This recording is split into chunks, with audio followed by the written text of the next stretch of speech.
All right, welcome back. Good night to you. Good afternoon, good evening, good morning, whenever it is. Hope all is well for you. Um, had some. You may not believe this, but we had some technical difficulties. Before we even started. Mm, wow. That took the entirety of the 10 minutes that we had planned, and we had to hurry up because Facebook was on our tail. Um, I remember seeing some like a couple comments before we started the stream. I can't see them anymore, so I apologize for not shouting you out. But at the moment, we had a Floyd and Nelly. How's it going for you? Got Pat Norris joining in. I don't know if I want to say this right now, but there might be a couple of announcements before we get into our actual topic for tonight. The first one I'm going to get to real quick because this is an ongoing discussion that I still don't understand why it's a thing. Uh, Meanwhile, we got Jamers joining us. How's it going? I'm gonna plug his channel real quick. Everyone go subscribe to him. You can just tap on his profile. Go over there, making some good stuff. He needs more subscribers, so give it to him. Uh, so what I'm gonna do right now is I'm gonna head over to sharing my screen. Tab. And let's take a look at what we have here. So, this is Sports Info Solutions. This is the SIS Data Hub, if you will. Over here, they give a description of the advanced defense. I'm just going to throw out two tidbits of information for what to look for. All right. Right here is his 2021 Falcons season. If we look all the way over to the right, some of these ones haven't been completed yet. They're still kind of filling in the gaps over here. So that's why the reserve catch rate, pass breakups, all that kind of stuff, they're not really tuned in. But everything over here in the tackling section is. So what we can see here, 140 tackles, tied for most in his career, only back to 2017. That was like, I guess you would say peak Deion or peak Debo. 76 solo, second most in his career, 64 tackle for loss, 10, good number to have. Over here, right here, that's little number, 2.7, average depth, average tackle depth, as going from the line of scrimmage all the way up until that point. Because there was a lot of conversations about him, always making a tackle like 6, 7, 8 yards down the field. His average depth to tackle out of 140 to his name last season, 2.7, less than 3%. I'm going to throw out another name there just as a comparison. A lot of people consider him one of the best linebackers in the league.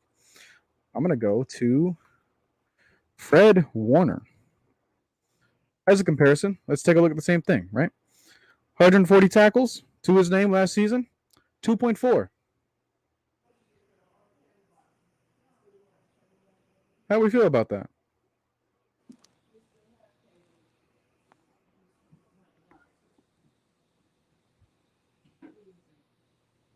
Mm. Mm-mm-mm. He actually has one less tackle for loss than Debo. Now, his broken tackles is incredible. That's something to be said there. But, people were saying that he wasn't even a top 20 linebacker in the NFL anymore. I'm like, okay, so then who is? Fred Warner? That was a name that constantly come up. Just Some saying. people say he's better than Darius Leonard. But, yeah, just something I found out. Let's do another comparison. Let's do Foyer. Good old running mate from last 2 years, 2 3 Yeah, years. this is the guy. This is the guy that Debo played second fiddle to last year, essentially, if you will. 189 total tackles, so more of a sample size to be had. But average tip of tackle 3.0. Same tackle for loss.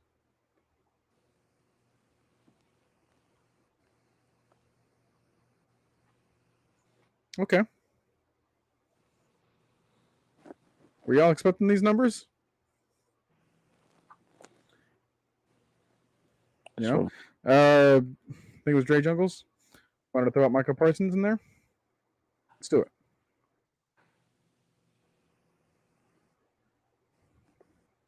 $84 tackles, to his name. Smaller sample size. Average at the tackle 1.8. That is fantastic. But he was more of an edge rusher anyways. So that's why that number looks that way. He was playing more as a rusher. Yeah, I got a name for you. Okay. Bobby Wagner. Bobby Wagner.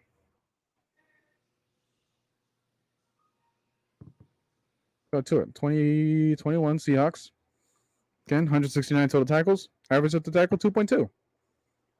We're still in the same yard at least. Really, just and 5. Yeah, and in the grand scheme of things, anything below 3 yards is still really good for a linebacker.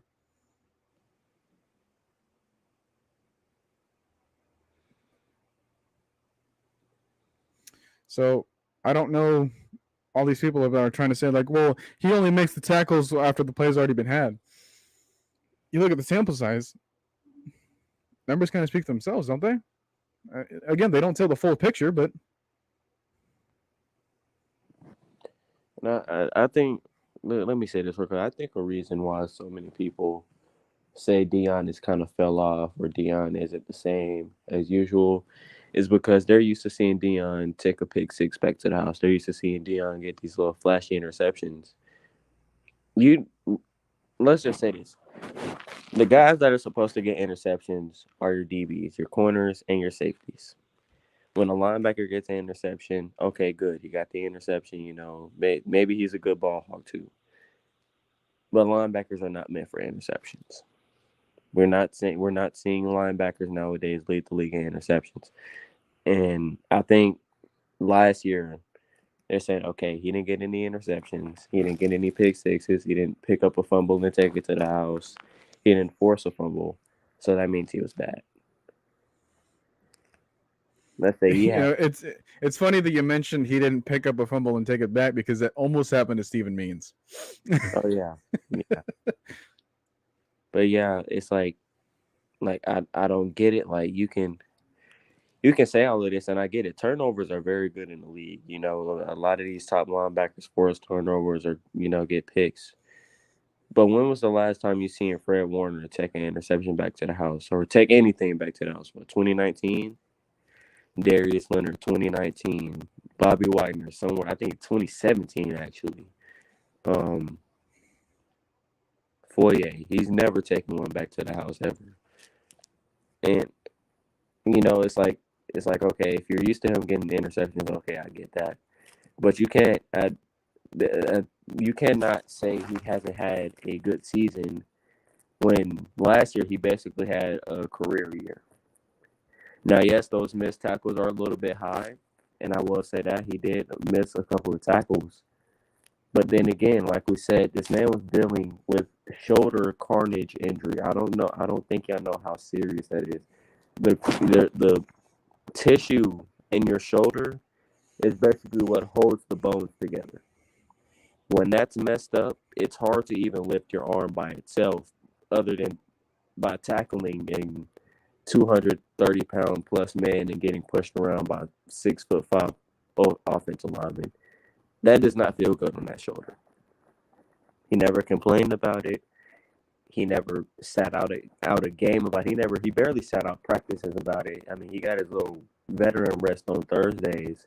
But other than that, I think he only missed one game, and about 3 or 4 days of practice. I think that Jacksonville week, because that's the week Michael Walker started. But other than that, out of 17 games, 18 weeks, practice after practice, and all he did was miss one game with an injury that basically started back in week 3 or 4. And he played through it. But y'all wanted a smaller dude a smaller Deion that basically has nearly no, not even nearly. He has a worse injury in his shoulder, but y'all wanted him. Like Mike say, make it make sense. That's the power of the Georgia fandom, I guess. It overlaps the Falcons fandom. I don't know if y'all saw that video or the comment I put. It was when Atlanta's YouTube released Trey Anderson's basically just his full highlights, because when you're in the draft, you can't really just show off one exact player and put all the highlights in there because it's going to take too long.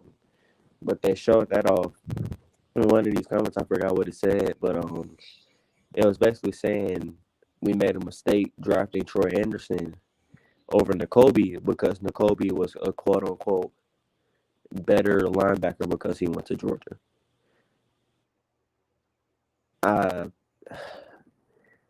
To be honest, if Troy Anderson ends up working out, he's going to be the best linebacker in this draft, even over Devin Lloyd. Devin Lloyd has a great floor, but his ceiling is not the highest. When you draft Devin Lloyd, you're not saying, okay, I'm getting Bobby Wagner out of this. When you draft Troy Anderson, you could get the next a faster Luke Kuechly. That's all I gotta say about that. But like I said, man, y'all gotta get over this hump of saying not just two things. One, saying that Deion Jones needs to go, but having no proof or evidence, or just saying he had this one missed tackle. What linebacker? Just name me one linebacker that hasn't had a missed tackle last season, or a couple. Demario Davis got juked out of his shoes by Matt Ryan last year. I think more than once. Yeah, twice actually in the same game. A 36-year-old quarterback that's never had he's never been known as a mobile quarterback, juked out one of the best linebackers in the league. So yes, these linebackers miss tackles. Yes, things happen, but guess what? Name me another linebacker that dealt with chronic shoulder injuries the entire year from last year. Just any NFL linebacker that started can't be no backup that gets in here and there. That started the entire season. You can't. We got a question from Shane Elliott saying, Nakobe got hurt, but they never missed a game. The point is, getting hurt at this stage as a college player looking to be drafted, and you want to be drafted high, like you have the talent to be drafted high, but you're playing with an injury that can really harm your season as a rookie, that loses your value for a team that wants to play right now. And that's why he dipped, right? Because, what do we always say about Kendall Sheffield? The best ability is availability. How come it doesn't apply to him? Debo was on the field for, dang near every game, not because I guess because he kind of felt he had to, and when there's not a statistical drop off in any of his performances, like when he was playing hurt this entire season and you couldn't tell a difference other than the fact that, maybe his movements were a little bit more, a bit more hesitant, if you will. That was because he was trying to protect his body for not being there, right? So the same thing you could say for Nakobe Dean is the same thing you can say for a guy like Carson Strong, quarterback out of Nevada that went undrafted. What that tells me is that Philly does not care if you're hurt. I guess they didn't get the injury report, but, that just lets us know that, hey, you want the guy that is healthy right now. And the difference between Troy Anderson, even if you want to include a healthy Nakobe Dean right now, it's, like what Trey talked about. You get a ridiculous ceiling with him, and you pair him up with a Dean Pease. You let Troy Anderson give him some time to figure it out. Dude, that guy's going to skyrocket. Like, if you don't believe that Troy Anderson can be as good as we think that he is, why were you so sad about Foye leaving us when he was a 6th-round pick out of Yale? Y'all expected that man to get cut during the preseason. And now look at him. Man just got what? It was a 45 million. 3 years, 45 at Jacksonville. And Point the point. thing Man about got paid for his work. yeah, he worked hard. And I think I'll say this about Dean N'Kobe too. N'Kobe's refusing to get surgery on his shoulder. That's another reason he dipped so far. That's what Right. Ian was talking about Saturday when they was like, why did N'Kobe Dean dip so far? One, he has one of the worst shoulder injuries a linebacker can get because that's one of the injuries that basically ended Ray Lewis' career. That little shoulder injury that he had, and then not only that, but he's refusing to get surgery on it. Yeah, so it's like you That can say that Dean's a better leader, but for how long? How long is he going to last on your team? can he get? Can he? Okay, look. Let's say this. What is N'Kobe Dean without Jordan Davis? I We guess don't we'll know never yet. really know We because they will never got really drafted know because together. he just got put back together. But look at what happened to Grady and Deion this year. Okay, Grady has no help next to him. He's getting triple teamed every game. Deion has no big guy in front of him, so the D line is getting pushed back. Y'all don't understand how hard it is for a linebacker because I used to play linebacker a little bit. When your D line gets pushed back that far, or is getting no push whatsoever, it makes your job harder as a linebacker because not one do you have to find these shifty, either small or shifty running backs that kind of lower their shoulder, but you also got to get past them, and then you got to get past their offensive line, and then you got to make the tackle, and then look. I understand N'Kobe's a great player. I'm not gonna knock him. I hope he has a great career, Right. but you have to understand that though these shoulder injuries do not go really any injury, but these shoulder injuries, especially when you're a physical, hard-nosed linebacker, you're basically using that shoulder on every tackle, especially on bigger tight ends. Guys like Kyle Pitts, he's gonna have to face Schultz, the Cowboys tight end. He's a very physical tight end. He's going to be facing a lot of these big tight ends in the league, and you can't be 6'1" or 5. What is he, 5'11"? Yeah. Yeah, you can't be 5'11", but two, you have to make sure that your body is intact, and you have to make sure that your entire body is intact, not just 75 to 80% of it. So, hopefully he has a good career, but man, y'all got to stop with this. We should have drafted N'Kobe over Troy, or we should have. It's done. Look, it's done with. The draft is over with. We can't change it. We can't go back in time and change it. There's nothing we can do about it. Troy Anderson is on the Falcons. N'Kobe is on the Eagles. But y'all have to. I think the thing about this is y'all have made so many AJ Terrells on this team, and I think and the reason I say that is y'all are underestimating Desmond. You're already looking at Bryce Young. I'm an Alabama fan, and I Oh, don't want Bryce. funny that you bring up Desmond Ridder right now because I just saw this graphic real quick. People have questions about our offensive line, as should be the case. It's not perfect. It's not well built, from a before training camp mindset. So in pressure situations, up against the blitz and things like that, how does Desmond Ridder fare? Well, this is how he fared in the last 2 years of his college season.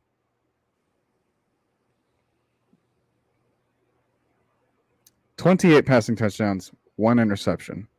Most touchdowns versus the blitz in all of FBS.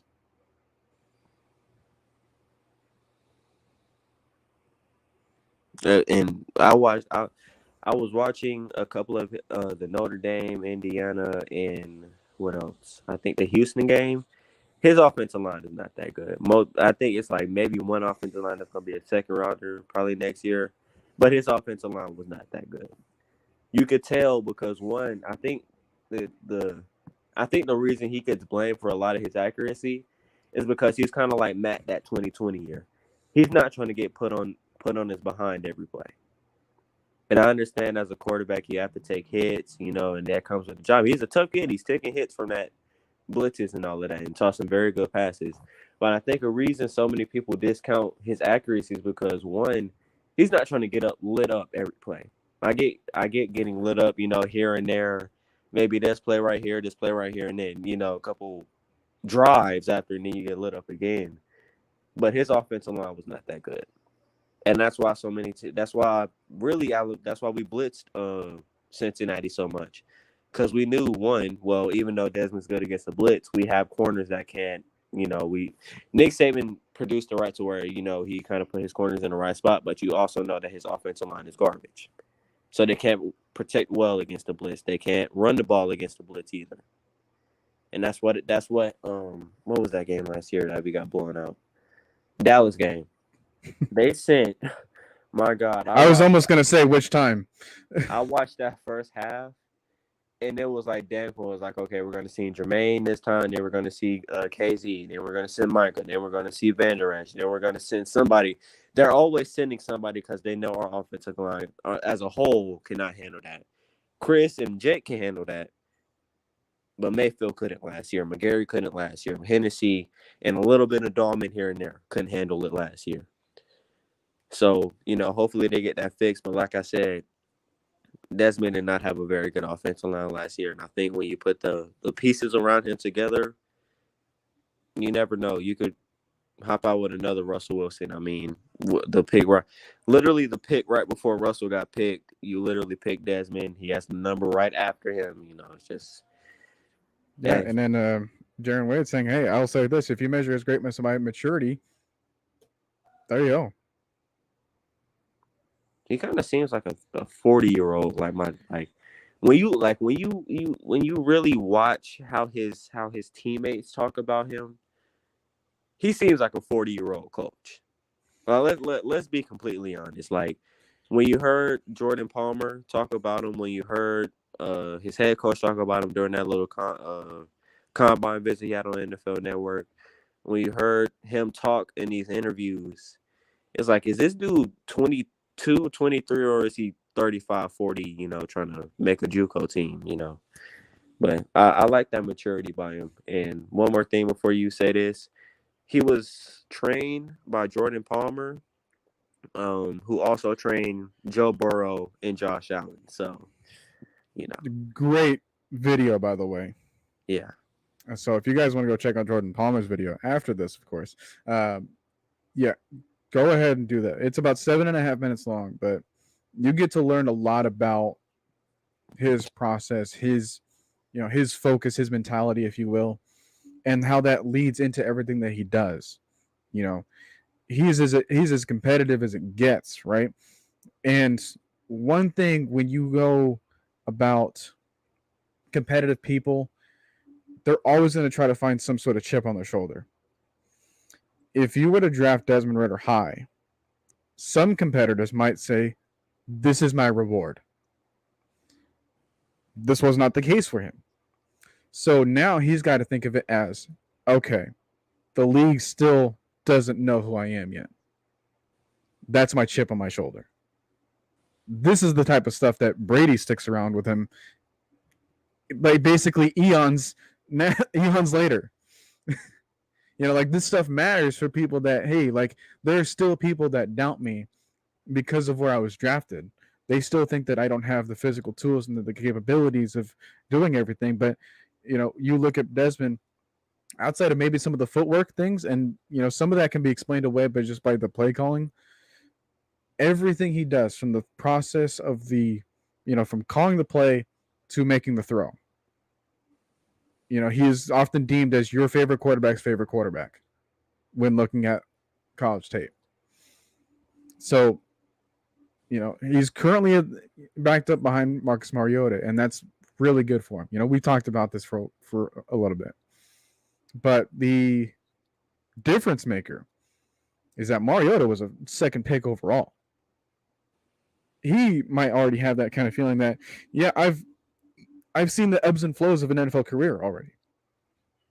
Desmond hasn't learned that, and he doesn't want that same fate to happen to some guy that he really looks up to. Which is why you're going to get a really zoned in Desmond Ridder this season. And uh, I think with that, I'm gonna take a break from this, and we're gonna go with our announcement real quick. So the reason as to why it's just the two of us, I invited Jarvis to join us. He was not able to make it tonight because of a family situation. Um, More of an emergency, actually. He is fine, but there's some difficulty happening in the family for him. So if you would like to, I think now would be a great point. Now we have like as many people as we might have right now, um, in the chat right now. If you want to, hey, send us some love, send some hearts, send whatever you feel like, send some words of encouragement if you can. Anything you want to think of, right? This is your time to do it because I'm gonna send this, I'm gonna clip this, I'm gonna get handed over to Jarvis whenever he gets it. When we're done, because yeah, it's tough right now. I don't want to give too much information. I don't want to give any more information than what he would feel comfortable giving out. So this is the as far as I'll be able to go as far as what I'm willing to share. But guys, send whatever you want as some sort of positivity. Let them know that here you're there for them. Hey, we're equally here for each other, right? At the end of the day, we're still Falcons fans. We still want each other to, do better at things. We still want the Falcons to be better. And this is your time to show your fandom, increase the community, make sure that people outside of our fandom can take a look at this and say, like, hey, something is growing here. We now just got to 7,000 subscribers. That's some can consider that a small number, but there's a lot of channels on YouTube, and a lot of them don't make it past 10K. So that is the first like initial barrier. So just thought I'd let you guys know that. Again, send some love in the chat. Sam, hey, this is the AFN member. I'm here for you. Send my condolences, thoughts and prayers with you, that sort of thing. So, all right. I promised them I'd at least do that. Trey, you have any thoughts for him? Hey, Jarvis, been a great, not just co-host on the show, but great guy to just talk with over the shows and behind the scenes. When we finish the shows and before, so hopefully everything's doing good. Noah kind of filled me in a little bit, but I'll talk to you about that later. But yeah, hopefully everything's doing good. Get well. Hopefully everything gets better, man. Keep your head up. Better things to come. Right. I wanted to save that for when we had like as many people on there. I didn't want to do it too early because then there was like 4 people joining in. It would have been awkward to kind of bring it up later. So I think that was about a good time. It was a forced transition, I understand, but it's something that I wanted to do. So moving on to the actual reason as to why we're doing this. I'm going to bring it up. This was the thumbnail. All right, this is our schedule. Now, I want to go about this in 3 different ways. I know we're kind of sending some words of encouragement in the chat right now, and I'm seeing them all. That's great, fantastic. Thank you guys. But I want to get some things out of the way real quick. So, like I said, I want to chop it up into 3 bits, and we're going to end this on a good note, right? So, first things first, we got to take a look at this. Trey, I'm going to ask you first. What are some games that you might already consider a loss when looking at the schedule, which releases tomorrow, by the way, which is why we're trying to do this now? So, one, if you guys did not know, there has been a couple of leaks. I don't know if these are true. But one, just before I get to this, we play Carolina week 1. We play the Ravens week 4, the Chargers week 9, and the Seahawks week 12. So those are the only 4 games we really know right now. But now, knowing that we play the Ravens week 4, I think I will count that as a loss unless Mariota just starts the season off great and Lamar is being the 2021 week 12 through week 8 Lamar. I think the Rams, not just I don't think it's because, well, yeah, they are kind of a better team on paper. But when you look at it, they did have a couple of slip up losses last year. Like that 49ers loss, they was not supposed to lose either one of those games last year. Let's just be completely honest. I think they lost a game to a non-playoff team too, if I'm not mistaken. Yeah, I can't remember who it was.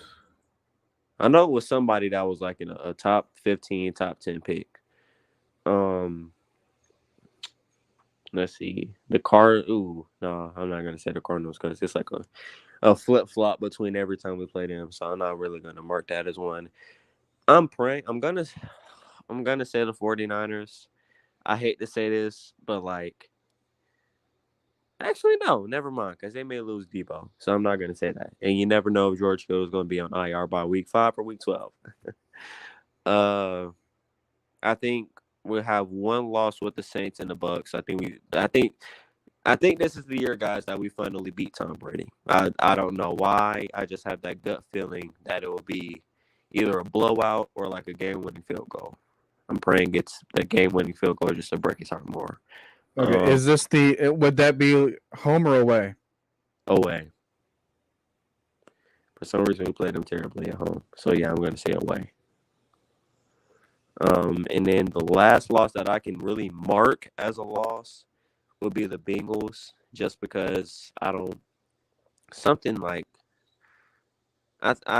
think the Bengals are really that team to mess with this year. Just to be like that O-line is improved, the weapons are improved, they improved the defense somehow.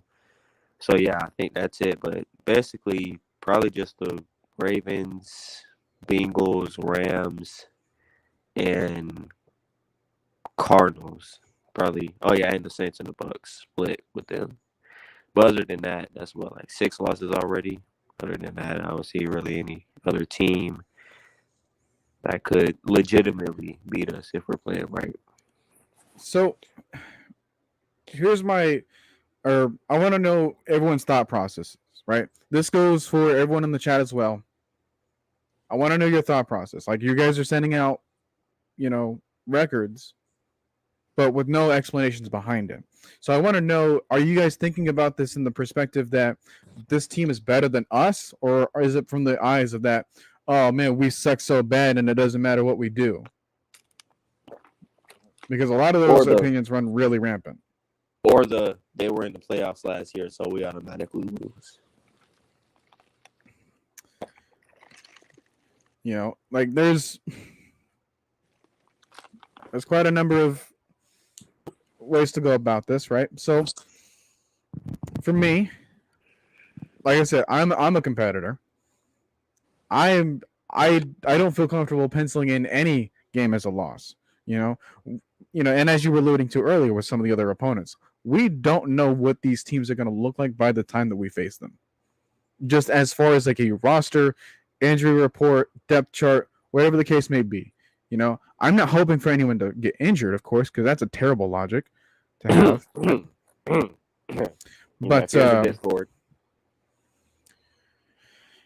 because you don't trust your team if that's the case. If the only way that you can see us winning a team, beating a game, or beating a team is if the other team has to just be so depleted, like I don't feel good about that, right? So for me, I'm going, okay, healthy team versus healthy team. This is how we stack up against each other. This is our home opponents. This is our away opponents. We played really good against away opponents last year. 7-2, or what? 6-2 or 7-2, I want to say. Oh wait, no, because we got that one home game against the Lions, so yeah, 6-2. Because remember, we lost to the Bucks and the Cowboys, yeah, but that was it. And even, hey, all-time best 88 as a Saints fan, y'all always play us tough. Rival games are hard to predict. I'm not biased. I call it how I see it. We split with them last time. True. And hey, for me, I don't care what they look like. You are never going to convince me to say that, hey, I'm going to pencil our matchup against the Saints as a loss for us. that is when you lost as a fan. Because you just show no faith in the team whatsoever. I mean, and to be honest, like this is like no disrespect to anybody in the comment section, but last year y'all saw the roster, y'all saw the schedule we had, and y'all just automatically thought 3-14. That's what I saw most of last year. I saw from y'all said we will probably have at least a top 5 pick, and we'll probably go 3-14 to 4. Well, 4-13 was it? Saw a lot of 4-13 last year. We ended up not just competing with playoff teams, but we ended up winning these close games that we were below the year before, and we were better away than we have ever been in years. And if you ask me, if you're going in the right direction like that, there's no telling what you could do the next year. Because one, you still have some of the guys that you had last year, or at least a lot of them, probably due to death issues. But you still have a lot of the guys from last year, but you also have winners on the team too that now know, or people on the team that now know what Coach Smith was bringing to the table, what the business is with that. So when you say that, and then you put that into, I think we have a way better defense than we did last year. Just not off of IO coming back from injury, but Casey Hayward. And then the D line is improved too. So we have that. And then offense, if you believe it or not, but the offense is kind of improved too. You never know what Marcus Mariota can bring to the table. Drake London seems like, he'll be the next Mike Evans, the way his work ethic is. And then, hey, you still got CP3 and CP84 and KP. So, hey, you never know what this team can do. We've seen it. What was that? 2016, we had that one losing year, and then they said we would go 5-11, 6-10 the next year. Went to the Super Bowl. Not saying we'll go to the Super Bowl this year, but you never know. Like I said, you never know. So that's the one perspective. Okay. Now I want to go about the games you're not sure about. The games we're kind of on the fence for. I think I'm going to go first with this one. So for me, Chargers, only because there's a good chance they may mess themselves up analytically. Browns, because we don't know about their quarterback situation. And if they're just going to be completely dependent on either running the ball or if they keep Baker Mayfield by the time, by the time week 1 happens and they roll with him, you have that. And like you kind of said, like the Ravens, it depends. Like they were a very topsy-turvy team. They were heavily bitten by the injury bug. So hopefully they change things there, just for them. But, because like I said, like I don't want to hope to face anyone with a depleted roster. It's just beating up on a sick kid. It's just that's not good on your resume. That's the same thing as essentially losing to or beating a team that has a bad record anyways. That's how a lot of people are going to view it as. Just illegitimate. Just you're stat padding your wins, if you will. You overachieved. That's what they all say. So those are my 2 matchups right there. What would you think, Trey?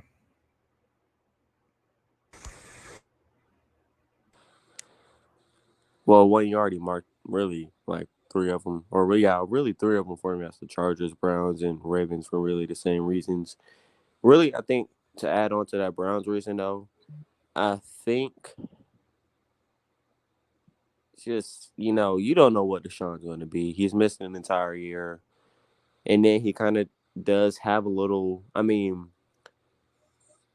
ran the ball up there in Houston, but they were never like the Browns to where you're literally depending on 24 and 27 to win you the game, or at least keep you in the game. So you don't know how he's going to fit in that system. Then you have the Chargers. They can go from looking like a Super Bowl team from 2 weeks to nearly to blowing their playoff chances by trying to do too much. Yeah, they got blown out by Davis Mills' Texans. Yeah. And then you have, and I think this is the last for me. Oh, wait, no. I got two more. One is the Steelers, just because, one, they do have the defense, but one, they don't have the offense. And what I mean by that is the offensive line or the quarterback. So, and then I think the last one for me, I don't know why, but it's the Seahawks. It's just, Is it because we're playing over there? yeah. Like, if we was over here, I'd probably be like, yeah, that's just like that's a guaranteed W. But since we're playing over there, and even though Seattle is probably going to be dog doo-doo this year, the fans are still going to show up. So that's one thing. But I really can't see us losing to Drew Lock out of all quarterbacks. That's just. Oh, hey, I heard reports saying that Geno's right now the starter. Oh, yeah, I can't see losing to him either. Somehow the Saints struggled winning that game last year to Geno Smith and DK Metcalf. Man, all that talent just to go 9-8 and blow another wild card round. But hey, that's for another day. You had to do it to him.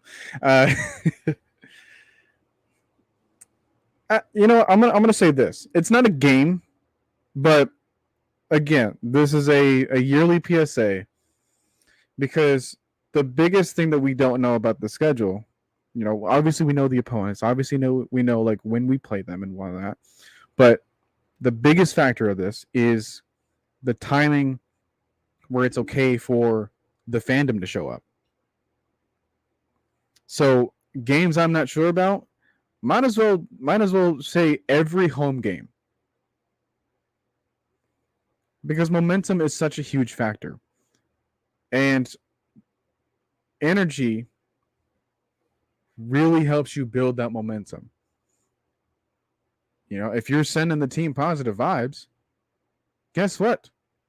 They might do better than constantly insulting them. Let's just say that. You might consider it in your own weird way that, hey, this is me coaching them, but it's not working. So why not go the different route and, I don't know, maybe show up? Or is that too much to ask anymore? I mean, it's not for a lot of these other teams. Lions fans always show up to their games. What's their excuse? What if they have in their history? Like if we're really going to base this off of, well, we haven't done anything in the past. Like what is what's stopping all these other teams? Like what's stopping Cardinals fans from not showing up? What was in their history?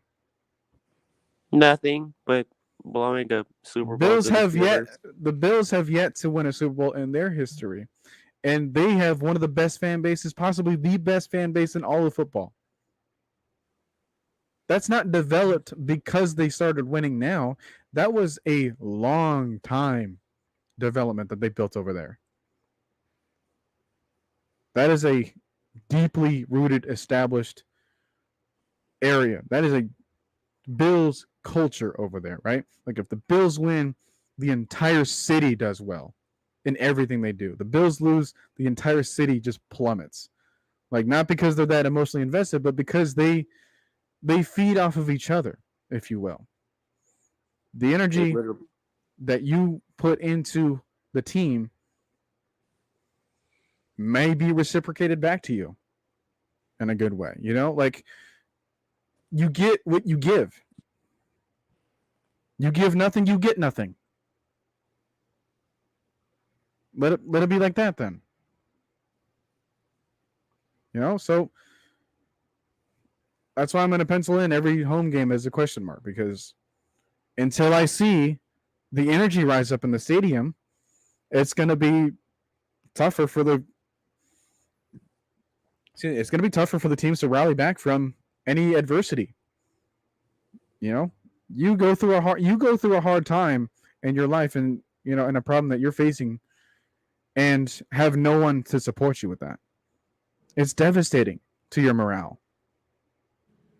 But then you have a whole crowd of people that don't give up on you. Guess what happens? You start feeding off of that. And Tony Wright saying, yeah, the Lions fans showed up to the games. And when you mention history, Lions fans showed up to the games second half of the 2008 season wearing paper bags over their heads. But they still showed up. We can't even get to that step anymore. And even that's where I'm trying to get that.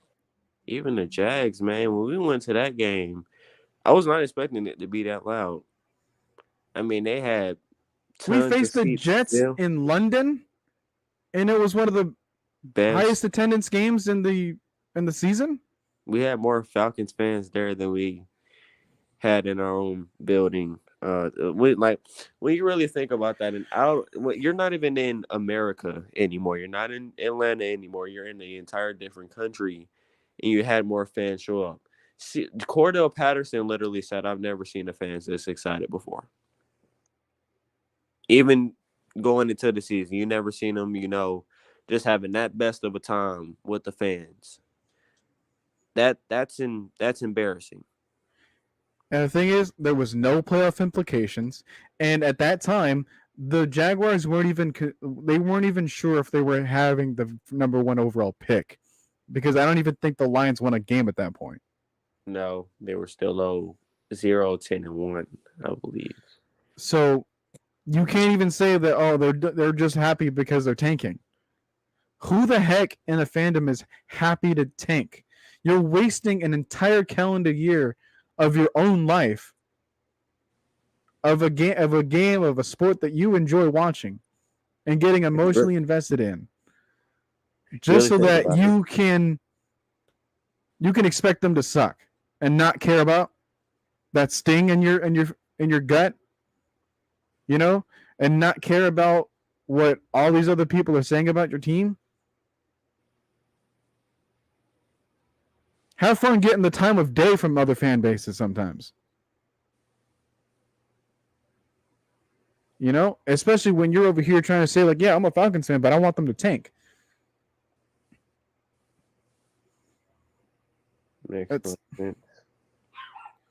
So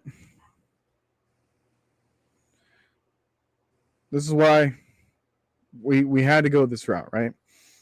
All right. Let's move on to, like I said, I wanted to end this on a better note. What are the games you feel good about? Oh, I can name a lot of these. So, all right, chat. This is your time to shine. Yeah. All right, because even the people that say, "Hey, we're 3-14, we're 4-13," where are the 4 games you see? 2 of them at least better be against the Saints.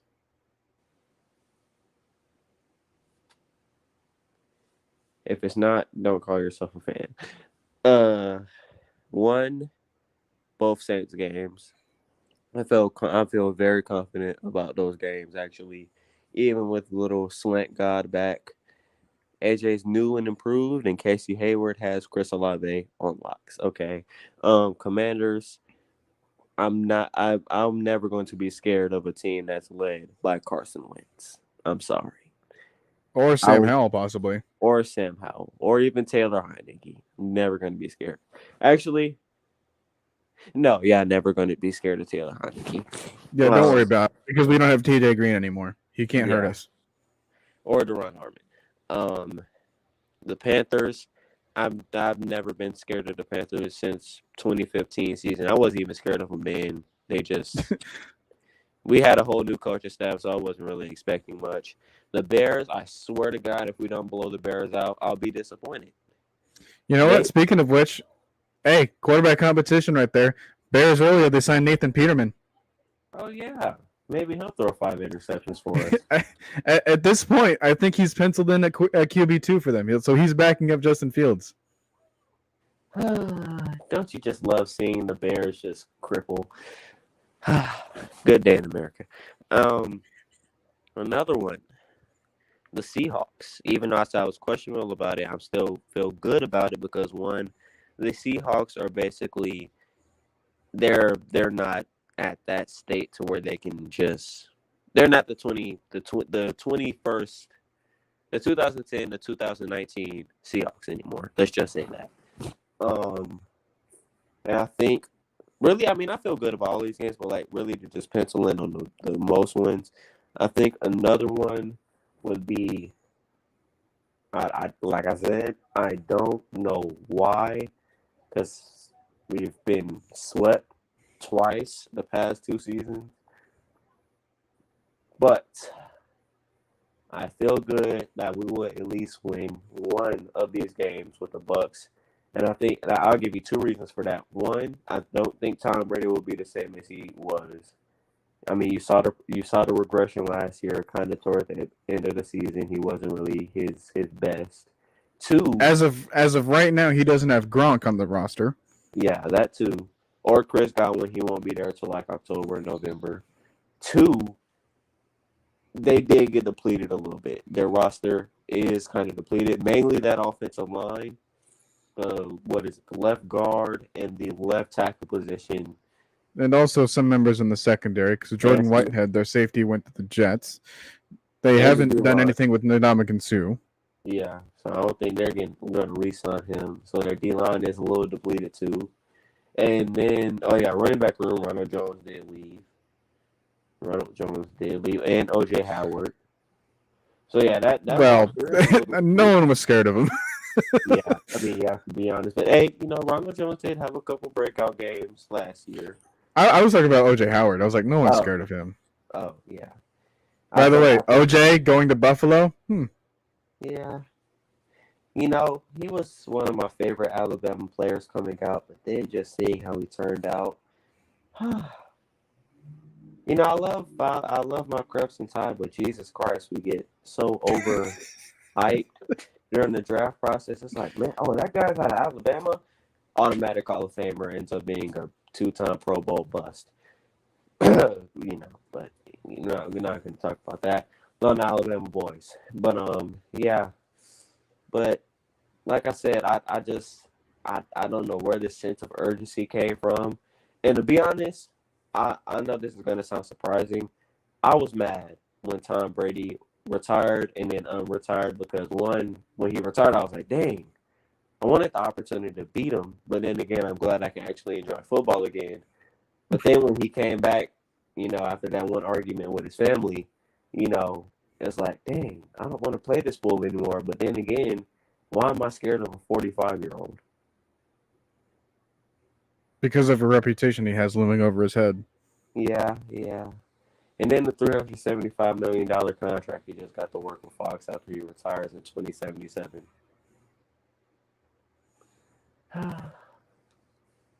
Man. So, all right, my turn. Arizona. They're without DeAndre Hopkins for the first 6 games, I want to say. And every single Cliff Kingsbury coach team leads to a collapse in the second half. All right. Either way you put it, there's a good window of opportunity that we can face Arizona at a time where they're not going to be as possibly dominant, right? I feel good about that matchup against them. Starting over there. Number 2, 49ers. If you're scared of the 49ers, how come you don't trust our team? We're basically the 49ers, except we don't have the same reputation. Star wide receiver, star tight end, middle range quarterback, decent O-line, good D-line. Our secondary is way better than theirs. And we're basically tied for linebacking core. The only thing they have really over the edge is that their head coach has blown 2 Super Bowls in 6 years. So, just think about that one for a moment. Browns, okay. If we stop the run, which a lot of people have question marks about our ability to stop the run, I can still feel good about it. Like I said, I'm a competitor. I I'm not going to give up on my team just because of the other opponent that we're facing. Steelers. Are we really going to be that afraid of Kenny Pickett or Mr. Trubisky at quarterback? Yeah, you can say all you want about the defense, but the problem is, are they going to have enough points on their board to take us out of the game? They have some skill positions, but guess what? We have people that can stop those skill positions. And a lot of those skill positions are kind of question marks because guess what? They're also rookies mostly. Panthers. Okay, moving on. Bears. We already kind of talked about it. Like, where's the fear? They don't even have Khalil Mack anymore. Where's the fear in them? Right? Chargers. Darnell Mooney. He crossed up Jalen Ramsey, but that's about it. Keep on, no. Continue. Cool. I put it on the, attach a magnet and put it on your fridge. Moving on. Cincinnati. I'm going to get in depth about both Cincinnati and Los Angeles, about the Rams. I might go Chargers as well. Why not? About how to scheme against them, how to give some sort of a game plan, at least from my perspective, So we're going to go through that route. Seahawks, we already kind of talked about that one. Then they got our divisional games. And then, like we said, we're going against the commies. We're going up against this Dan Snyder-owned team. Just try to put fear in that one, right? Sure, their defensive line is strong. But I think there might be more question marks on that roster right now than there was last year. And that kind of says something. So that's kind of how I think about it, You already know how I feel about our divisional opponents. Here's the thing, right? I just want us to be competitive for every single game. Am I going to be, penning in or sharpening in or, as someone said, like, hey, put $5,000 to bet them to go to the playoffs? First off, I'm not Calvin Ridley. Second off, where's the $5,000 that you're going to just hand out for people that want to make that bet? I'll take it because it's apparently not my money. And 3, what point is that proving? Even if I reject the offer, what point is that proving? That I'm all talk? That's what we're doing. Like we're talking. That's all we can do right now. I'm not on the field. I'm not on the field and betting like Calvin Ridley did. I'm just showing, hey, I'm not afraid. Because I trust what our team is doing. And our front office, our team, our roster. All right. This is why I'm not going to be penciling in any of these as an automatic loss because I see what we're doing, and I like it. You give me an off season. You tell me before the start of this off season that we would lose Matt Ryan, and you would feel good about moving into next season. That was not going to happen. And Calvin Ridley. Really, we already thought Calvin was going to go, but we didn't think it would be that way. Right. So, again, this is just the mindset that we have. I'm not forcing you guys to share our values, but it's just, where's your head when you make these assumptions? Where's your head when you make these predictions? All right. Am I going to add a numerical value to the record and whatnot? Maybe later. Not right now, obviously, because it's too soon. But let's say all of these games that we feel good about, what if they're all in a row? And just before our big matchup, we have a bye week before that. I don't know what the schedule looks like, but from week 1 to week 18, and that's going to be more for traveling purposes more than anything. Like I said, fan attendance, that's going to be a real thing. Also, they just lowered the ticket prices too. Season tickets and tickets. So even better reason to go to the games now. They're just getting cheaper and cheaper. You know. But hey, And like Will Smith is saying, I'm sure it's in good intentions, but he said we don't even know what our team looks like yet. And I mean that, that in the best possible way. While you're over here thinking about, oh, we don't know how bad we're going to be, you also don't know how good we can be. And that's the mentality that the Bengals had. Why not us is what they said. Why not us? Why not us be that underdog story, that everybody just, literally everyone thought these dudes were going to basically have the first or second pick this last draft. They were basically one block away from Jamar Chase scoring the game when he touchdown to get them their first Super Bowl. One block. One block. But they're the Bengals, right? They're supposed to always suck, always and forever, right?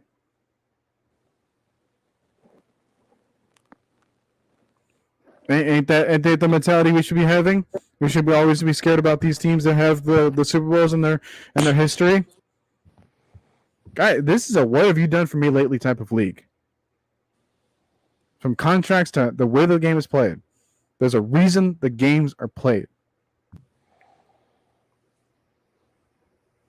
There's a reason why this isn't a virtual simulation, that this isn't robots playing, that these are humans. And with this comes human element. With this comes mental errors from even the best players in the league.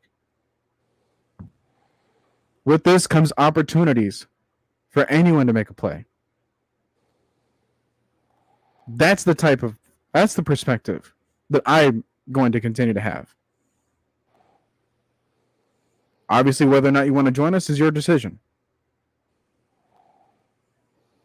But, okay, like when you say that this is a 3-win team, LOL, okay, first of all, where's the thought process? Because I'm beginning to think this is 0. And second of all, where's your 3 wins? I said this before. Where's the 3 wins?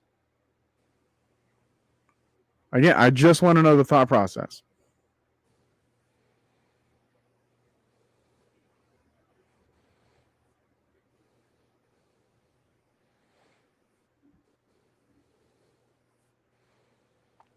I'm probably going to tell you, look, this is what I'm going to tell you. Okay, if he has this as a 3-1 team, he has us losing to the Cards, 49ers, Browns, Steelers, probably has us winning against the Panthers, losing to the Saints, Bucks, winning probably against the Bears, losing to the Chargers, Bengals, Rams, probably has us win against the Seahawks, and then a loss against those other 4 teams.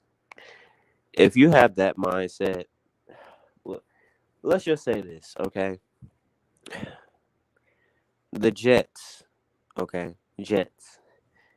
We've seen how bad they've been the past 10 years. Guess what their fans come into the season with every single year?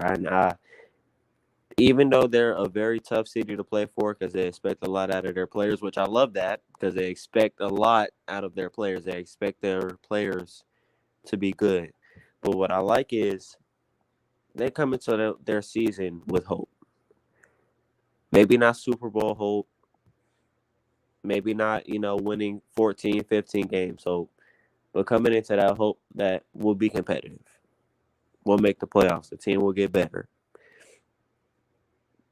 Y'all have had the luxury of having one of the best quarterbacks, one of the best wide receivers, some of the best talent to ever come to Atlanta, and all I hear is 3-14, failed season. We suck. We'll never be this good. When I win a Super Bowl, we'll probably be dead. I'll probably be. When you think like that, you might as, yeah. What's the point in investing your emotions in football? Because if you're going to think like that, you might as well. You're wasting not just your money, but you're wasting your time watching these games on Sunday, sometimes Saturday, Monday, sometimes Tuesday and Thursday. Yeah, and we were just We were just saying, we have return of the Jet T, Rusty Spooner. As a name I never thought I'd say. Yeah, you were talking about the Jets. The Jets beat the Bengals with a backup quarterback. The Jets' backup quarterback. And they were missing their number one wide receiver too. Okay, you can't tell me that. Oh, we have no shot to win any of these games. We've seen this. Dude, every single top opponent, like every single team in the playoffs last year, had an embarrassing loss.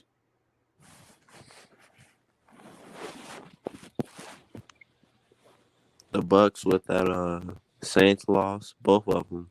Again, one more time. I'm not. Where's the thought process? The games haven't even been played yet.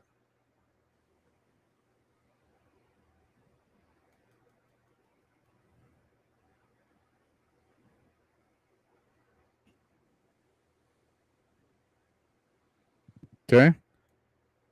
I think you're getting a little bit off topic here. So again, I asked you one question. I want it, rather simply. Not bashing you. Just trying to say, where's the 3 wins?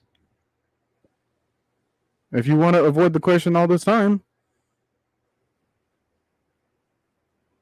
then why am I wasting my time? Same thing about Deion. Where's the regression? Again, it's just that's all I want is the thought process. Oh, well, I'm gonna just tell y'all this like this. I have 707 tournaments every weekend. Okay, we won our first championship out of the last 5 weeks after getting, I wouldn't say beat, but having these tough losses in these semifinal games and these championship games. The thing that our coach has told us after each game is that we cannot go into next practice or we cannot go into our next tournament thinking, yeah, we're going to lose to this team. Yeah, we definitely losing to that team right there. They're a little bit too good for us. Oh, yeah, we losing to that team right there. No, you can't. That's the mentality that causes you to lose on paper and in real life. You can't think that you're going to lose a game and then, expect to win the game. Because that's what y'all do. That is what y'all have been doing since February 5th of 2017. After that night, y'all lost all faith in this team. All faith. And I understand it's hard. It's that ever since that day, it has been hard to be a fan. I understand. They haven't been winning like that. I understand. But like I said, teams like the Lions that they haven't made the playoff. They haven't won a playoff game in 60 years, guys. They haven't been to the Super Bowl ever.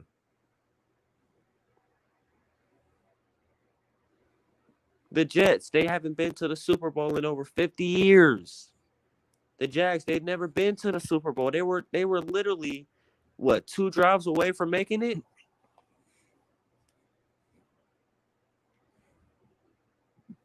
Plenty of teams that wish they had the last decade of what we had. You can ask any bottom tier franchise, even the Bengals. You know how happy these fans are to see them finally compete again?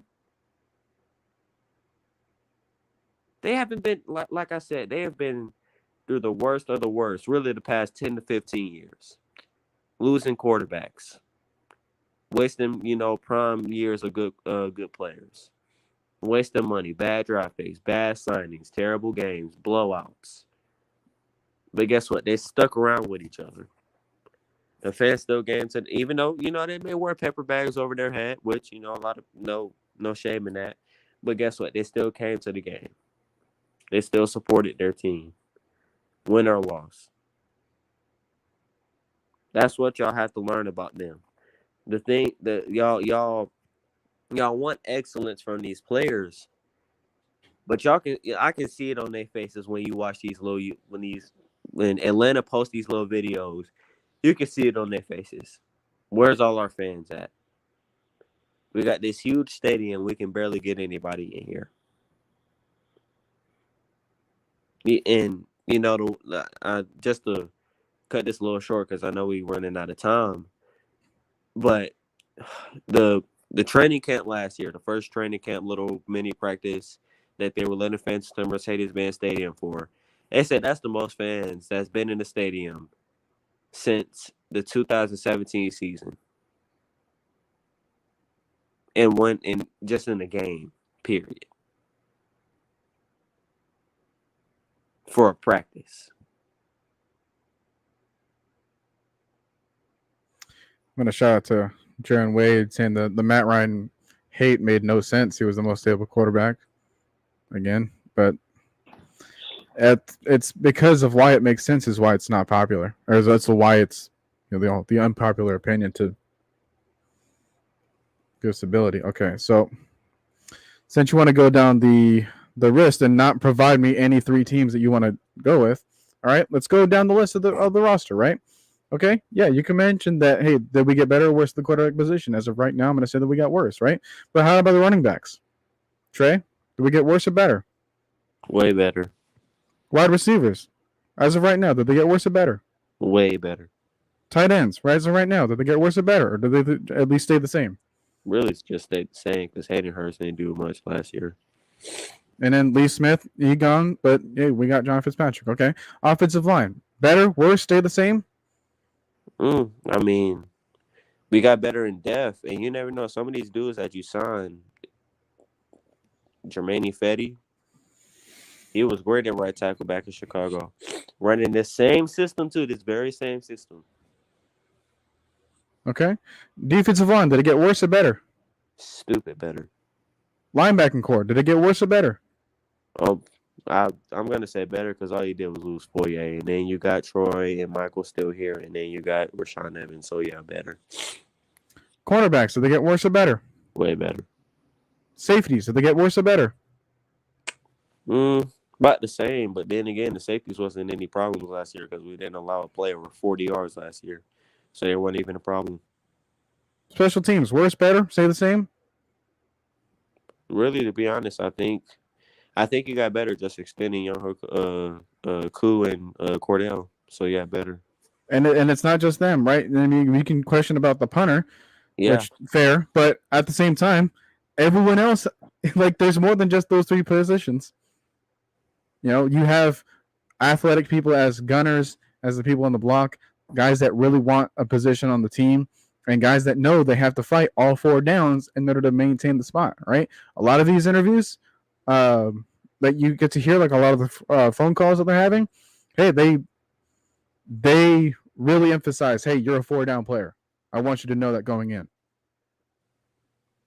So expect to make a play on special teams for us if you want a better impression. He told Algier that too. That was the first thing he told Algier. Exactly. First, second, third, fourth down. That's and coaching staff. Yeah. Let's go that one. Yeah. And I think I don't think he got worse. I had some questions about him, about his play calling early on in the season, because I didn't like the fact that he kept running on first down. But I know that he was trying to establish an identity. All right? That's why he did it. It wasn't successful most of the time, but I understand why he did it. And now he's got a better chance to establish that identity. Okay? So it's like, it's not the purpose that, oh, hey, like, we're up against these teams, well, we're not going to be as good as these teams. But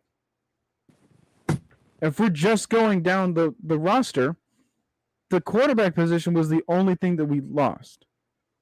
I will admit that, yes. Right now, Ryan was clear-cut a better quarterback than Mariota and Riddler. That's what your comment says. But Ridder is not a finalized product. I mean that in a good way. And all signs, except maybe footwork and throw trajectory, point to him being a fantastic person on top of a really good player. So even if he fails, he knows that he's have a chip on his shoulder. So even if everything goes to crap, right? Spit hits the fan. He's not locked in as a starter.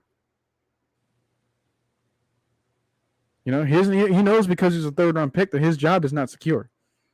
And that's why I like him. I really like him as a third rounder. It provides that chip on the shoulder that guys like him really need. And D'Angelo. Because you have a chip on your shoulder when you're a winner. That's a tough mentality to maintain.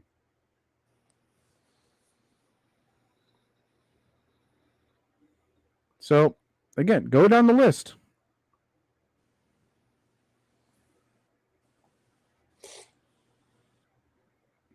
And to be honest, all of these, what I like about this draft class, all of these players have faced adversity.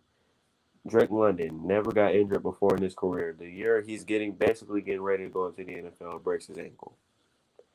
Arnold Ebiketie, he's doing great at Temple, but he's not getting the recognition he deserves. So he has to go work his way on the Penn State. He didn't, like I said, he did not get just the starting job when he came there. He had to work his way up there to get that starting job at Penn State. Troy Anderson, no, he was basically a walk-on at Montana State, played quarterback, running back, and linebacker. Desmond Ridder. Desmond Ridder, man. Just, even Algier played linebacker at BYU. Yeah. And Desmond Ridder, just y'all continue to underestimate this man because y'all want CJ Stroud and Bryce Young. Bruh, look, from an Alabama fan, I don't want Bryce Young. One, because he does not fit this system. Two, he's more of a sling it across the yard type guy. But that's another story for another time.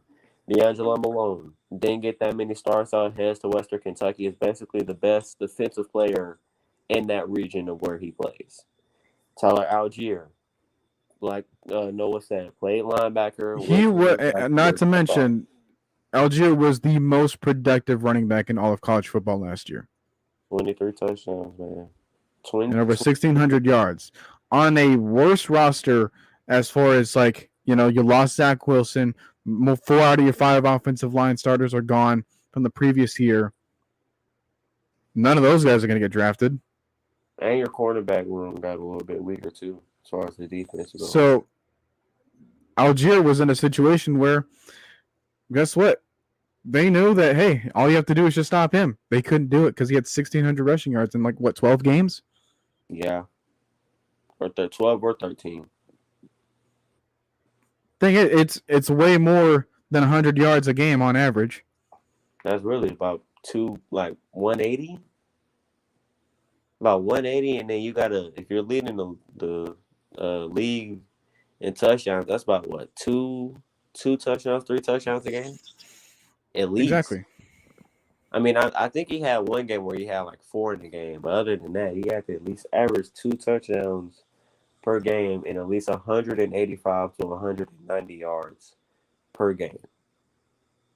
Putting all of that together behind a worse offensive line, and then your quarterback is terrible too, that doesn't help. And then just to finish off, Justin Schaefer, I don't know if y'all didn't know, but he didn't come out as one of the top highly recruited guys. I don't even think he started. He was about to start his freshman year, and then he got to start his sophomore year, and then ever since then, he's been a key guy on that Georgia offensive line. And then John Fitzpatrick, he's just a dog. I mean, he's a big guy, but he's not George Kittle buff and big. George Kittle is 6'5", 265, but he's it's mostly muscle.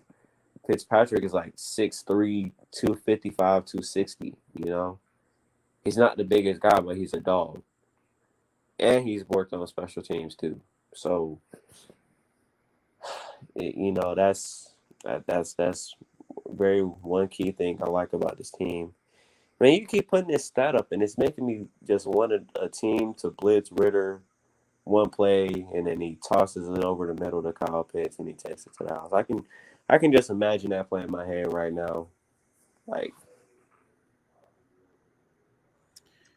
BYU didn't play anybody. Neither did Wyoming.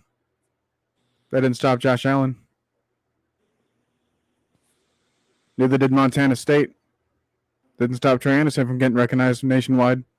the best wide receiver in the entire in NFL history came out of a HBCU school. So same with arguably one of the best running backs of all time too, from Walter Payton. He didn't face anybody. And a lot of nowadays, you're starting to see a lot of these big name guys out of these top name schools turn into bust.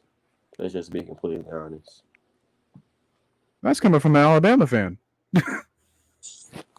I mean, well, like, out of maybe 12 players out of the 50, 60 guys we've had go into the first and second round the past 6, 7 years, how many can you remember other than Derrick Henry, Trayvon Diggs, Amari Cooper, Julio, and Calvin? One of our guys are about to head to the USFL. He was drafted in, I think, the early third by the Cowboys. He got cut mid-season. Hold on. You know, like, hey, like, if you want to say, hey, don't act like competition doesn't matter, you also can't say that, scouting the helmet works every time too. You know, Khalil Mack went to Buffalo. He didn't face any offensive linemen, right? Oh. Did that matter? Do you remember common opponents that Pittsburgh faces? Because that's where Aaron Donald came from. Hey, even Grady Jarrett, ACC offensive lineman, I mean, they weren't really that good back then. So really, he wasn't playing anybody back then. So, hey, you see what he is now. And I that's the thing. Drafting these like smaller school guys with a chip on their shoulders, it's starting to work nowadays. I can tell it's really starting to work. And again, where's the bias? I mean, if you want to bring up examples, I can bring up examples too. I'm just saying, hey, don't constantly swing the needle just because of one player.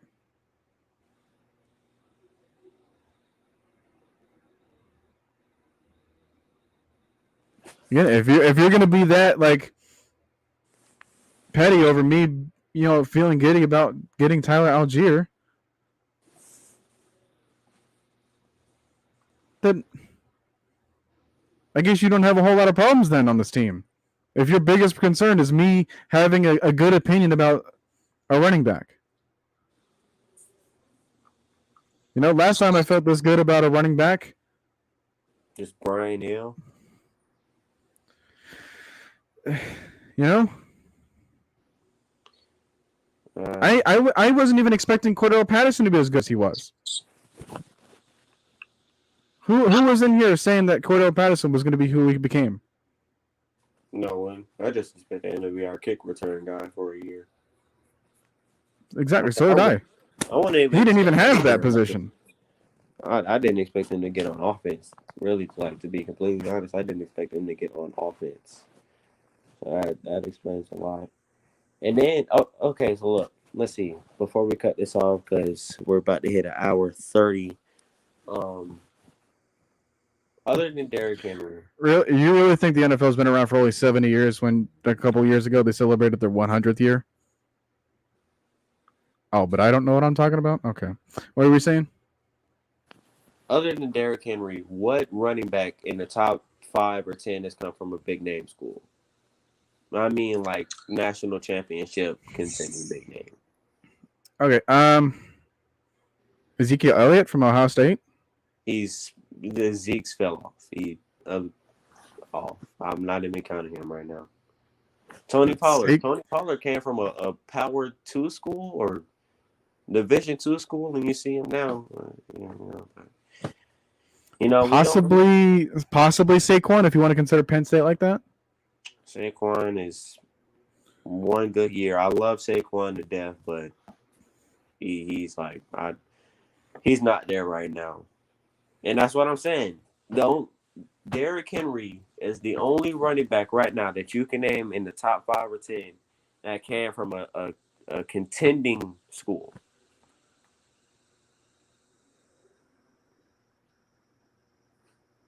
Can't name anybody else.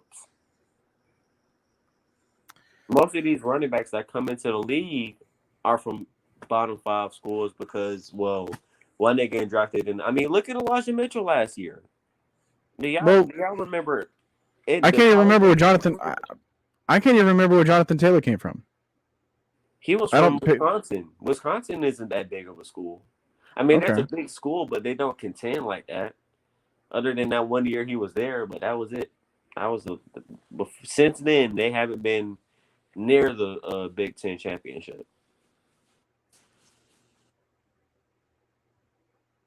So what? That's 2 running backs out of the other 8 that's in the top 10. Okay. Look, I named a couple people. So what? I'm just showing you that you have an expectation that this will always be this. Everything and always. There's outliers for every single situation. Okay? Don't be so tunnel vision and so adamant about everyone has to come from a big school. Otherwise, you're going to twist the narrative and say that nothing they do in college matters.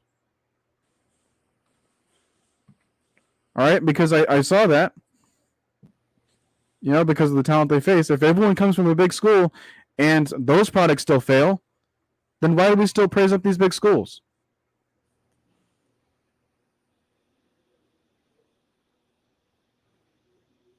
It's because their competition matters. Alabama still has a couple of teams that are on their schedule where it's like, where the heck are they facing again? New Mexico next year. It's like every college is going to have that. Every college is going to have those situations where it's like, wait a minute, why am I focusing against this team? Okay, not every single matchup is going to be like Ohio State versus Michigan. Not every single matchup is going to be Alabama against Georgia. Not every matchup is going to be Clemson versus Ohio State. Like wherever you want to shape up this conversation. I just don't want you guys to be so focused on, on making sure that, they got to come from this school, otherwise they're not going to be good. Yeah, it's a low hit rate, but it all depends on the person. It all depends on the mentality that they have. And, this front office, they did their due diligence on making sure that they got guys that were fearless, that they got guys that were tough, that had a chip on their shoulder. And how many of those players can we really say that we had on our roster last year? Barely. Well, actually, no. We had a couple. Yeah, we had a couple. Eric Harris, that was his last season last year. I'm not even gonna lie. I mean, you kind of plague him for the drops, but other than the drops, he did well. Right, but it still goes back to the mentality that you go into on your job. That's the mentality that matters the most. That's what you were saying. Now you don't like it when I'm saying your words? Because, that's what you're hearing. That's what I'm reading. You don't like Tyler Algier because he came from BYU because you think he's slow. And I'm saying that if that was the only 2 things that you have to go off of, then he must be good in everything else, right? Because you're not naming a laundry list of problems that he's got. Even when Dwayne Ledbetter saying on Twitter that, hey, he has fumbling concerns, I was thinking like, okay, well, if he's got fumbling concerns, I remember Adrian Peterson having terrible fumbling issues, but he still went top 10. You know, like if you can teach fumbling issues to Tiki Barber, you can teach them to basically everyone.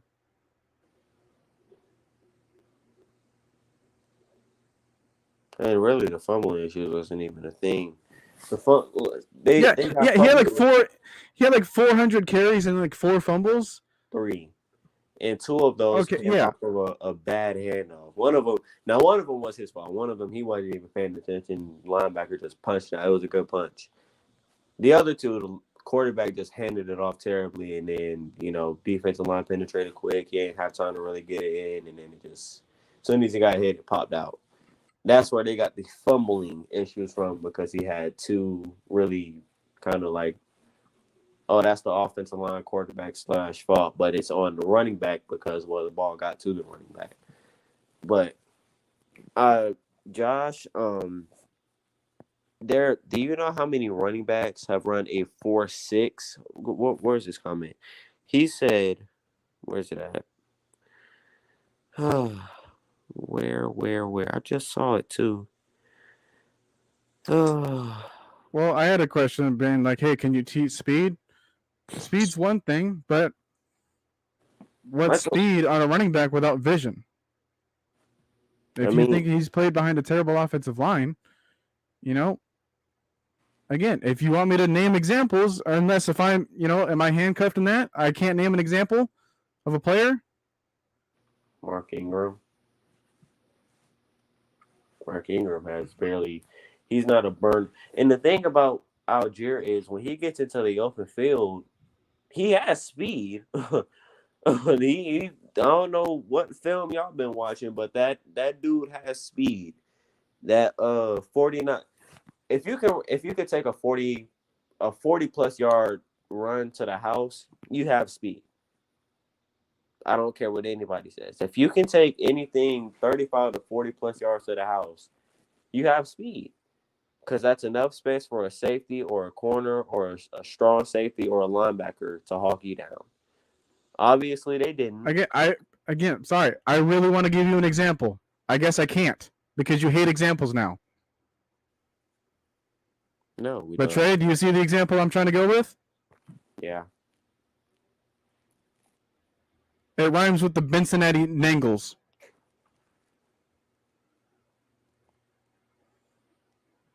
Really, I mean, let's see this, okay?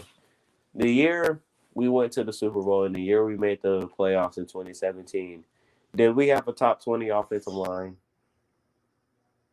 Barely. I would say 2017 barely, because they didn't allow that many sacks to what the year before was. And they ran the ball a little bit better. But other than that, we basically had we were right on the spot at 20. Do we have a top 20 offensive line this year? No, we don't really know, because they've only played in this system for 1 year. You put Caleb McGarry, who was mainly a zone run blocker at Washington, and you put him in a mainly pass protection scheme in Dirk Cutter. Hennessy, you put the dude in a power run, max protection type system, and he's not that type of center. He's a zone run scheme, pull blocker, or push the line down to where a running back can find another hole. That's what we mean. You can't tell. You look, and I'm glad, like Mike said a couple of days ago, I'm glad they didn't do this. Add to pieces where you already had pieces. What do you add into a center position? What would you take Linderbaum for if you already had Hennessy and Dahlman, and you've barely seen either one of them? If we were going to grade players off of 1 year, you might as well have said AJ was going to be mid, because he wasn't. He was good, but he still had slip ups in 2020. If you're going to grade a player off of their first year, you probably would have said Trayvon Diggs would be garbage.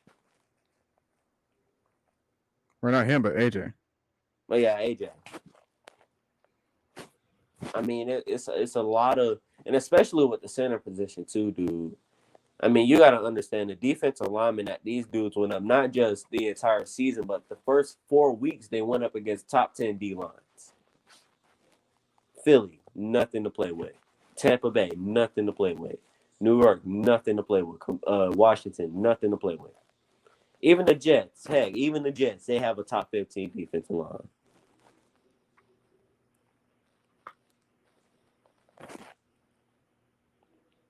I mean, if y'all going, like I said, if y'all going to judge a player off of one okay year, y'all might as well mark out half of the NFL, or at least half of these good to great players in the NFL.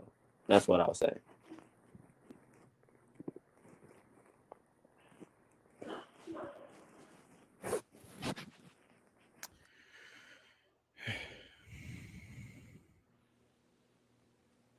So with that, I think we're going to end this here. I think this gives us a better understanding of what our next conversations are to be had throughout the offseason.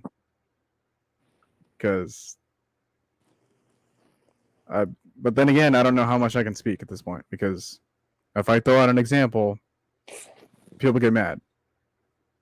If I don't throw out an example, other people get mad.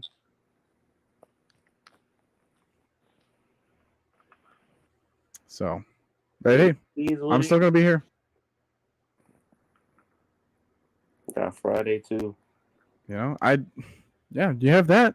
I mean, if you're here right now, I don't care where you are in the world. If you're here right now, you'll have time for Friday night. Definitely. If you have time for, let's say you're in the East Coast, if you have time for 12:46 in the morning to be on here and typing about you can't teach speed, or you can't teach vision, and you can't teach anything for a running back, you have time to go over there and explain it to Mike and K Styles and anyone else that wants to join. Oh, thank you. Whoever said Nick Chubb in the comments. Does Nick Chubb have all-star speed? No, Nick Chubb ran like a 4.65 actually. I think he ran a slower 40 than Algier. But he's still one of the top running backs in the league, because the way, I like how he learned it, but the way Stefanski and the coaches before him taught him, they got his vision better. They got those fumbling issues together, because they did say he had a little bit of a fumbleitis in college. And I guess they got his speed up, but when you look at the Browns film, when he has these little big break off runs, I don't know what y'all mean by no speed. That dude has speed.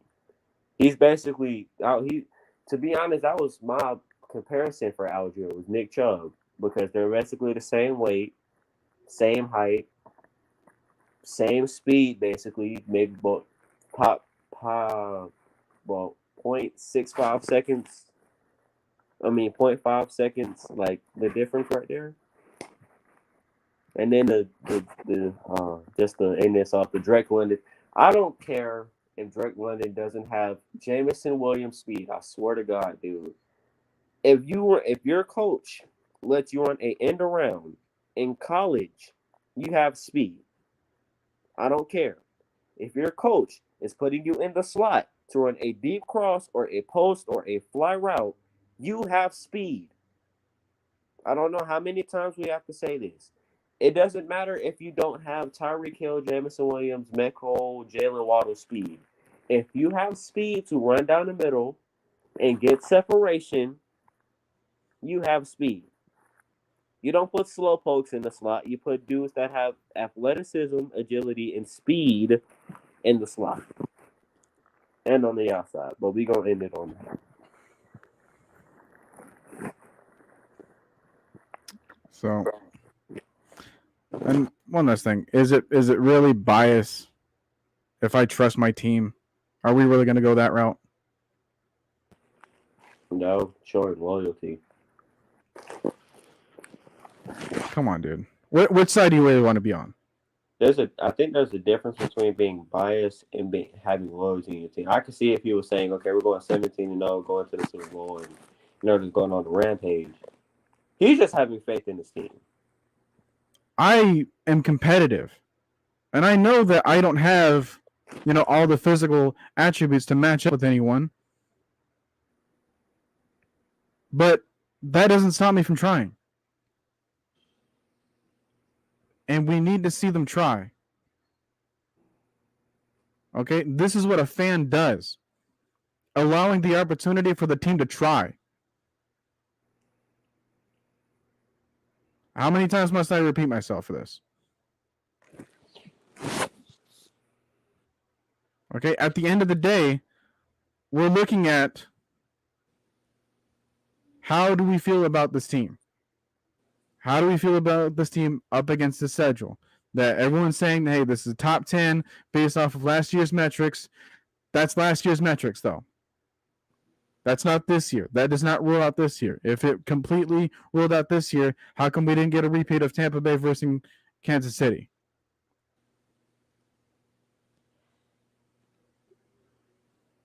If you want to implement a positive change in the team and the way that they play, how do you expect that when all you spew out is negativity?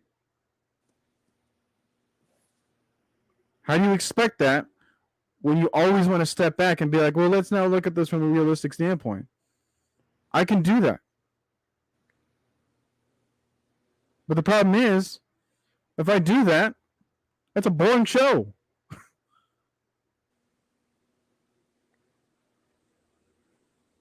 Why not just implement hope while we're at it? Why not feel good about our team? Okay? Because I love this sport so much that I'm not going to quit, even if everyone else is going to tell me to.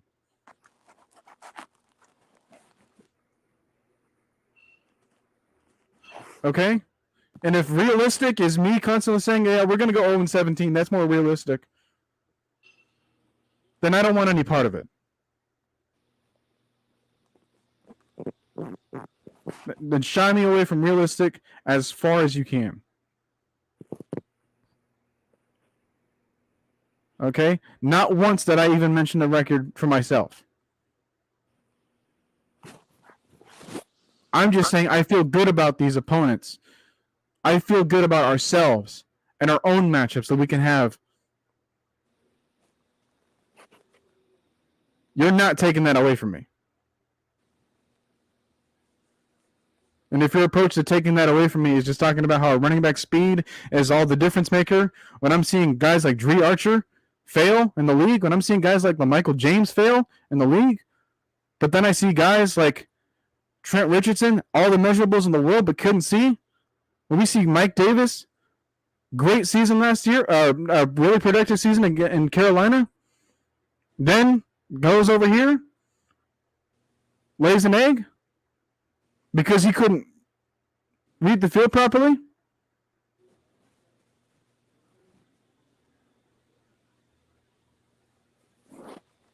Where are we going with this?